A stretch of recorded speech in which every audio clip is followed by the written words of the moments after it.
Today's video, I'm going to give a little bit of update on what I talked about going on in Ethiopia a couple of days ago. That was an outbreak of an unexplained viral hemorrhagic fever that had not been seen in Ethiopia before, and the WHO had dispatched a team. It turns out that this is an outbreak of Marburg virus, the first time Marburg virus has been in Ethiopia. So what is Marburg virus?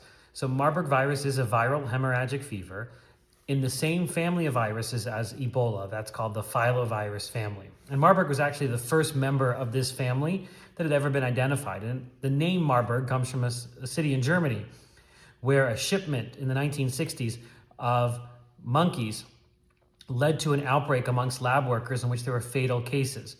So that was the first of that family of viruses related to Ebola. And Marburg virus is spread like Ebola through blood and body fluid. It's not something that's very contagious, but in certain circumstances, especially when someone dies and the caretakers don't have appropriate personal protective equipment, or they're burying a body or preparing a body for burial without using appropriate personal protective equipment, the virus can spread.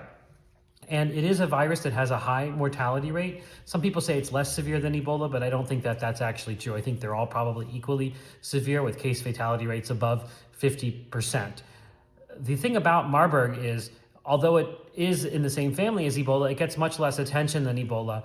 Therefore, it doesn't have a vaccine against it. It doesn't have countermeasures against it the way we do for Ebola. And this is one of the bigger challenges, is trying to get vaccines and antivirals and monoclonal antibodies available for Marburg virus.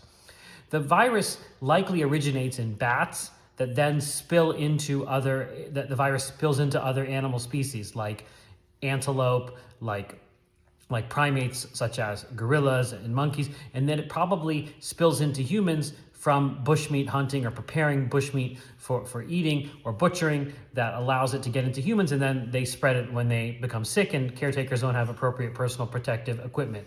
It seems like this strain in Ethiopia is similar to strains that have been seen in other East African countries. This is very close to the border with South Sudan, which is basically a state that does not have good infrastructure at all. And there is concern that this will spread into South Sudan. The last Marburg outbreak was in Rwanda a little bit earlier.